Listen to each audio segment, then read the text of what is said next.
میرے سامنے جو لوگ بیٹھے ہوئے ہیں ان میں 90% لوگ جو ہے وہ میری قوم کے نوجوان ہیں، اور جوان کسی قوم کا سرمایہ ہوتا ہے، جوان کسی قوم کا مستقبل ہوتا ہے، جوان کسی قوم کا بہت بڑا آسرا ہوتا ہے۔ جوان جس قوم کا باشعور ہو جائے،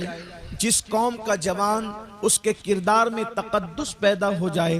جس قوم کی جوانی کے اندر خشیت الہی پیدا ہو جائے، جس قوم کے جوان کے اندر عشق مصطفیٰ پیدا ہو جائے، جس قوم کے جوان کے اندر تعلق بالقرآن مضبوط ہو جائے، جس قوم کے جوان کی راتیں اللہ رب العزت کی یادوں سے آباد ہو جائے، جس قوم کے جوانوں کے دل کا تعلق اولیاء اللہ سے جڑ جائے، وہ قوم ایک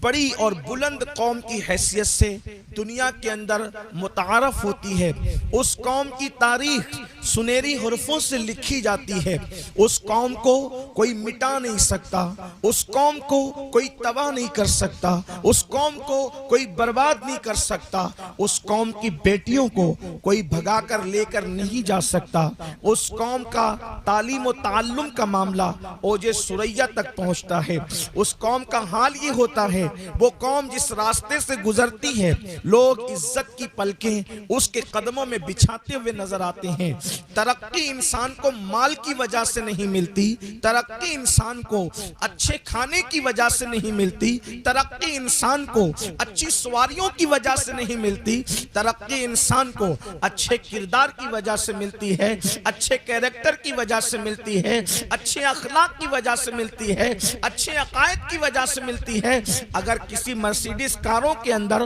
کتوں کو بٹھا دیا جائے اور خنزیروں کو بٹھا دیا جائے تو ان کے نام تبدیل نہیں ہو جائیں گے، پھر بھی کتے کو کتا ہی کہہ کے پکارا جائے گا اور خنزیر کو خنزیر ہی کہہ کے پکارا جائے گا۔ اگر اچھی سواریاں کسی کو عزت دے سکتی تھی تو کیا مرسیڈیز کاروں نے کتوں کو عزت دے دی؟ مرسیڈیز کاروں نے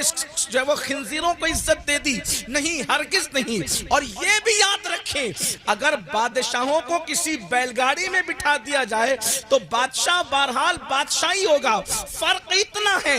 اگر کتے مرسیڈیز کاروں میں بیٹھ جائیں تو کتوں کی عظمت بڑھ نہیں جاتی بلکہ کاروں کو حقارت کی نظر سے دیکھا جائے گا، اور اگر بادشاہوں کو بیل گاڑی میں بٹھا دیا جائے تو پھر وہ بیل گاڑیاں لوگ میوزیم میں رکھنے کے قابل بنا دیتے ہیں۔ تو پتہ چلا سواریاں عزت نہیں دیتی، انسان کا کردار، اس کے اخلاق، اس کے نظریات، اس کا انداز زندگی، اس کا انداز صبح، اس کا انداز شام، اس کا انداز تکلم، اس کا انداز ترنم اس کو عزت دلاتا ہے۔ تو جس قوم کا جوان فکری ہو جائے، نظریات کا پابند ہو جائے، اللہ و رسول سے رشتے کو مضبوط کر لے، وہ قوم ایک سنہری ایک تاریخ مرتب کرتی ہے۔ اور جس قوم کا جوان راتوں کو عیاشی کرے، جس قوم کا جوان ناچنے لگ جائے، جس قوم کا جوان نشہ کرنے لگ جائے، جس قوم کا جوان شراب پینے لگ جائے،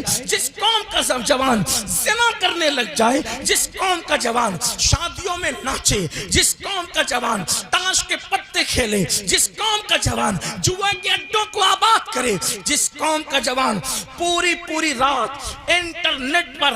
گندی پکچریں دیکھتے رہے، پھر اس قوم کو کچل دیا جاتا ہے، اس قوم کو تباہ کر دیا جاتا ہے، اس قوم کو برباد کر دیا جاتا ہے۔ مٹنے والی قوموں کا جو انداز ہے وہ ساری چیزیں آج میری قوم کے جوانوں کے اندر موجود ہے۔ وہ کون سا جرم ہے، وہ کون سا گناہ ہے، وہ کون سی برائی ہے، وہ کون سی بے حیائی ہے جو قوم مسلم کے اندر موجود نہیں۔